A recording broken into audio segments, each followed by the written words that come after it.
Hello, new video. Um, Today, just like yesterday, we are reading Matthew, but now we're on chapter 10. Chapter 10 is pretty complex right now. For me, it's not entirely complex. There is some parts I don't understand.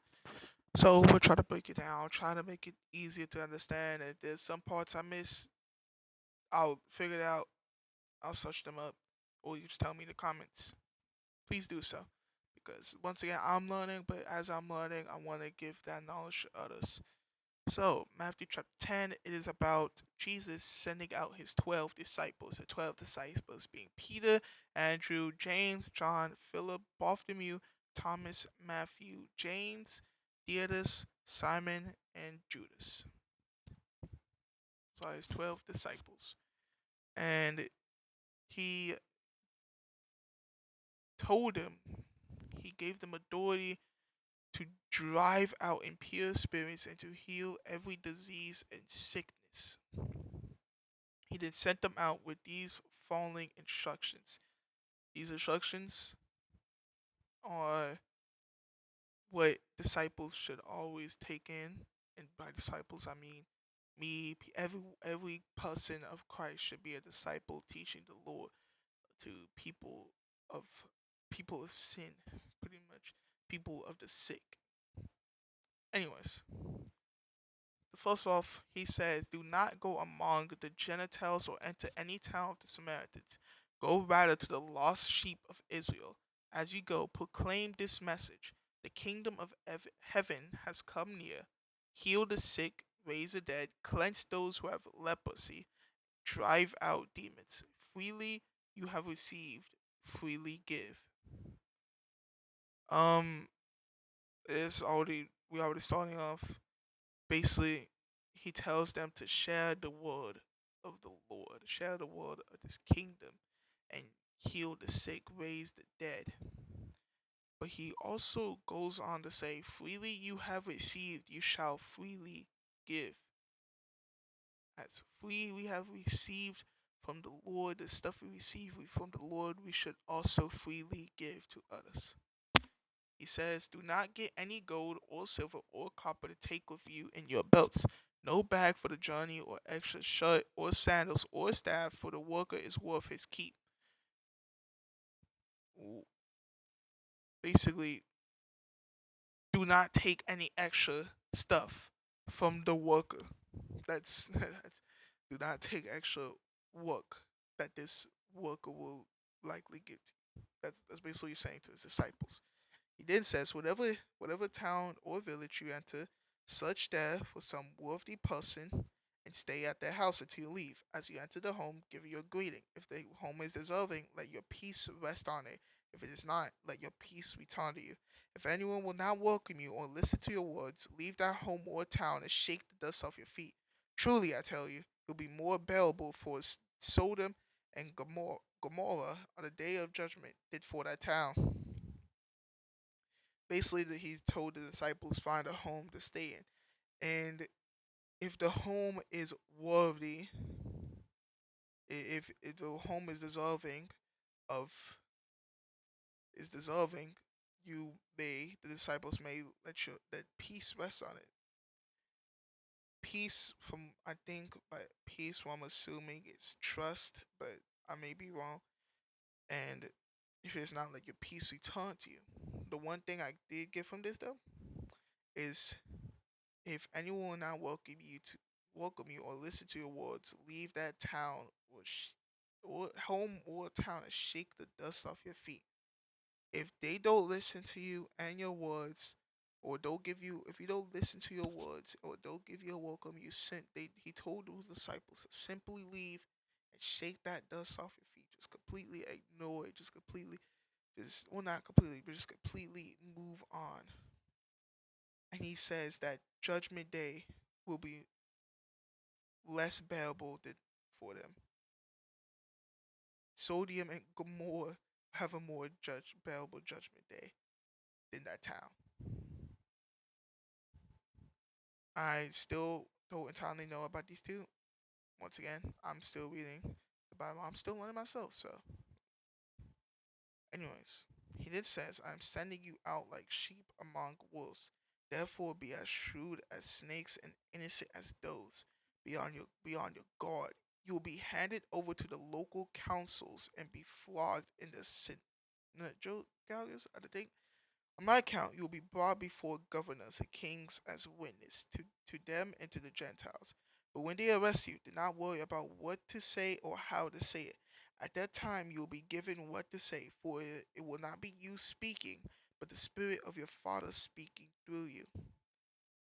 So basically, this whole thing is the Lord is sending them out, sending you out like sheep, sending them out like sheep among wolves. They have to be as they have to be on guard as shrewd as snakes, but they still have to be as innocent as doves. They still have to be pure, pretty much. Um, and on his account, he will bring them to governors, and of course, they might get arrested, which obviously some disciples do. But he tells them not to worry because they will get the words that they need to say through the Lord, because it won't be them speaking, but the Spirit of the Father speaking through you. He then goes on to say, brother will betray brother to death, and a father his child. Children will rebel against their parents and have them put to death. You'll be hated by everyone because of me, but the one who stands firm to the end will be saved. When you are persecuted in one place, flee to another. Truly, I tell you, you will not finish going through the towns of Israel before the Son of Man comes. He says, you will be hated, you will be persecuted. Disciples will be hated and be persecuted, but you will stand. But if you stand firm to the end, you will be saved. If you get persecuted, you flee to another and you continue teaching. As long as you stand to the end, you will be saved. Is what they told. Was what he said to disciples. Goes on and says, the student is not above the teacher, nor a servant above his master. It is enough for students to be like their teachers and servants like their masters.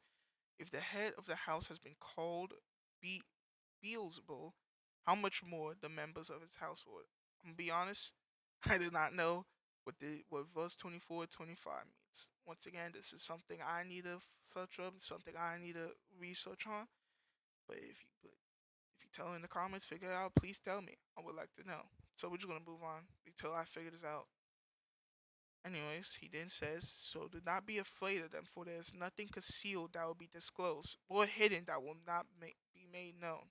What I tell you in the dark, speak in the daylight. What is whispered in your ear, proclaim from the roofs. Do not be afraid of those who kill the body but cannot kill the soul. Rather, be afraid of the one who can destroy soul, both soul and body in hell.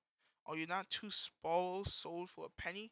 Yet none of them will fall to the ground outside of your father's care. Okay, let's remove this part a bit because this goes with this. He's basically saying, do not be afraid. Do not be afraid of the persecution and hatred that you have, because and continue speaking the words that you want and bring it from the dark into the daylight. You do not be afraid of the people that will kill your body, that are who can obviously make kill your body. But instead be afraid of the one who can kill your body and soul in hell. And now back to this. Continuing on from this, he says, and even the very hairs of your head are all numbered. So do not be afraid, you are worth more than many sparrows. He is saying that you are worth a lot. So there's no reason to be afraid, because the Lord will protect you because of your value. The very hairs on our head is numbered by the Lord. He probably knows every single hair on our head. I remember. We are valuable to the Lord. We have value. As long as we still living and breathing, we have a purpose. We have a purpose on this earth. Moving on. Whoever acknowledges me before others, I will also acknowledge before my Father in heaven. But whoever disowns me before others, I will disown before my Father in heaven. And I suppose that I have come to bring peace to the earth. Okay, we're gonna go to that. Basically, this verse is talk about whoever acknowledges me. Obviously, he will acknowledge in heaven. Whoever disowns me, pretty much ignores me before others, I will disown before my Father in heaven. Basically, how you treat the Lord before others, and how you treat and how you show your relationship with the Lord before others is how the Lord will treat you. Moving on. Do not suppose that I have come to bring peace to the earth. I did not come to bring peace but a sword, for I have come to turn a man against his father, a daughter against his mother, a daughter in law against her mother in law. A man's enemies will be the members of his own household. Anyone who loves their father or mother more than me is not worthy of me. Anyone who loves their son or daughter more than me is not worthy of me. Whoever does not take up their cross and follow me is not worthy of me. Whoever finds their life will lose it, and whoever loses their life for my sake will find it. Okay, I know this sounds crazy, especially if you're trying to be new in Christianity. Like, seriously, I gotta not love my family who is taking care of me for this guy. Well, first of all, he's not just a guy. Let's calm down on that. Second of all, he's not saying not to love them, but he's saying you should love him more because let's be honest, your father, your mother, anyone that take care of you, that is your family, would not have existed without him. So he's saying you should love their creator, your creator, which is him, more than your father, than your mother. He's not saying don't love them, because there's verses in the Bible that absolutely talks about respecting your father and mother and loving them.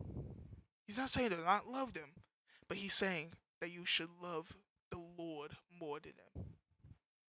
He's saying that he should always come first. That's what Jesus said. That the Lord should always come first. So let's let's not get that confused. Because honestly, I'm gonna be honest, I knew what he meant, but when I read this, I'm thinking of an outside. Well, I was thinking the outside perspective. This sounds kind of crazy if it's not put into context. It kind of sounds a little bit crazy, but hey, he's just saying that the Lord should be more loved than your father, mother, brother. He's not saying don't love them, not don't care for them at all. He's just saying he should be more careful and loved. Anyways, anyone who welcomes me, you welcome. Whoever who welcomes you welcomes me, and anyone who welcomes me welcomes the one who sent me. Whoever welcomes a prophet as a prophet will receive a prophet's reward, and whoever welcomes a righteous person as a righteous person will receive a righteous person's reward. And if anyone gives even a cup of cold water to one of these little ones who is my disciple, truly I tell you, that person will suddenly not lose a reward. If you welcome other people that shows love and faith to the Lord, you will not lose your reward. You will not lose it at all, and you will gain a reward. You will absolutely gain reward because even if even if you don't, I get yeah, even if you don't have current faith in the Lord, as long as you welcome those who do, and you listen and you try to build a new relationship with the Lord, you will have a reward. You will have a reward if you welcome. Jesus said, if they welcome you, they welcome me. As long as you put, as long as you put faith in the Lord, even if it's new, you will have that reward, and you will fully be welcoming Lord into your new life, or or new life probably. But that's basically it. I may have explained it pretty badly, but once again, like I said, this chapter was pretty a little confusing. Once again, some parts I don't know, as I said, but I'm gonna learn. I'm gonna learn, and obviously, this comment's open for you to tell me.